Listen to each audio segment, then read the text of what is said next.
ತುಳಸಿ, ಶಿವರಾಜ್ ಹೇಗಿದ್ದಾನಮ್ಮ? ಇನ್ನ ಹಾಗೆ ಇದ್ದಾನೆ ಮಾವ. ಚಿಂತೆ ಮಾಡ್ಬೇಡಮ್ಮ. ಇವತ್ ನೀನ್ ಮಾಡೋ ದೇವಿ ಸೇವೆ ಎಲ್ಲಾ ಕಷ್ಟಕ್ಕೂ ಅಂತ್ಯ ಆಡಿ ಹೊಸ ಜೀವನಕ್ಕೆ ನಾಂದಿ ಆಡುತ್ತೆ. ಅದೇ ನಂಬಿಕೆಯಲ್ಲಿದ್ದೀನತ್ತೆ. ಸರಿ, ನೀವೆಲ್ಲ ರೆಡಿನಾ ದೇವಸ್ಥಾನಕ್ಕೆ ಹೊರಡಕ್ಕೆ? ನೀನ್ ಹೋಗಿ ರೆಡಿ ಆಗಮ್ಮ. ನೀನ್ ಬರೋಷ್ಟರಲ್ಲಿ ನಾವು ರೆಡಿ ಆಗ್ತೀವಿ. ಸರಿ. ತುಳಸಿ, ಒಂದ್ ನಿಮಿಷ.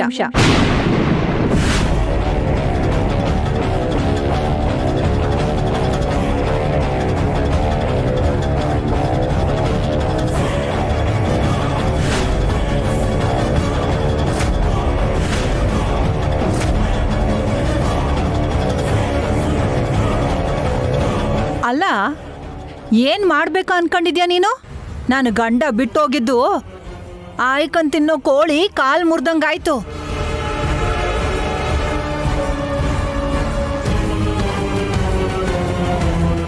ಏನೋ ನಮ್ಮಣ್ಣ ಹೊಟ್ಟೆ ಬಟ್ಟೆಗೆ ಒಂದ್ ದಾರಿ ಮಾಡ್ಕೊಟ್ಟ, ಅದಕ್ಕೆ ಇಲ್ಲಿದ್ದೀವಿ. ಈಗ ಕಾಲ್ ಮುರ್ದಿರೋ ಕೋಳಿಗೆ ಕುತ್ತಿಗೆನೆ ಮುರಿಬೇಕು ಅನ್ಕೊಂಡಿದ್ಯಾ?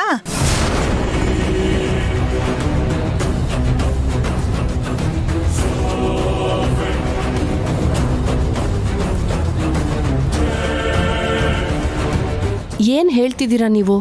ಇನ್ನೇನ್ ಮತ್ತೆ, ಈ ವ್ರತನ ಮಾಡ್ಬೇಡ ಮಾಡ್ಬೇಡ ಅಂತ ಹೇಳಿರು ಮಾಡಿ ಆ ಶಿವಣ್ಣ ಆಸ್ಪತ್ರೆ ಸೇರೋಂಗ್ ಮಾಡ್ದೆ.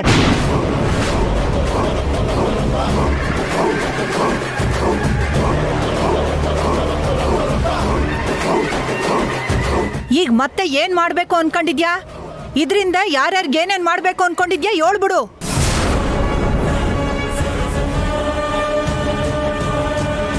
ಸ್ವಂತ ಅಣ್ಣನ ಬಗ್ಗೆನೂ ಕಾಳಜಿ ಮಾಡ್ದೆ ಈಗ್ಲೋ ಆಗ್ಲೋ ಅನ್ನಂಗ್ ಮಾಡಿಟ್ಟಿರೋಳು ಇನ್ನು ಯಾರನ್ನ ಮಲಗಿಸ್ಬೇಕು ಅಂತ ಯೋಚನೆ ಮಾಡಿಟ್ಟಿದ್ಯಾ?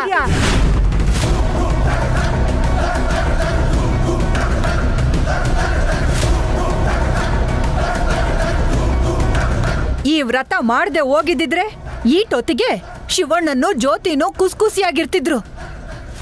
ಎಲ್ಲ ಹಾಳಾಗಿದ್ದು ನಿನ್ನಿಂದ. ನಿನಗೆ ಏಟ್ ಹೋಗಿದ್ರು ಬುದ್ಧಿ ಬರಕ್ಕಿಲ್ವಾ?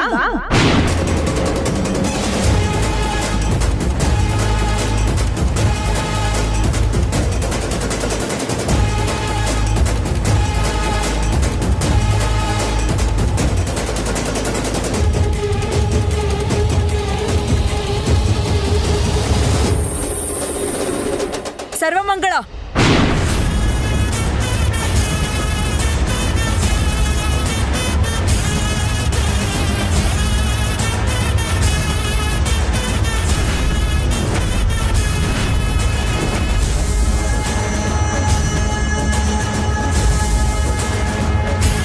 ಇನ್ನೊಂದು ಮಾತು ನನ್ನ ನಾದ್ನಿ ಬಗ್ಗೆ ಆಡಿದ್ರೆ ನಾಲ್ಗೆ ಕತ್ತರಿಸ್ಬಿಡ್ತೀನಿ.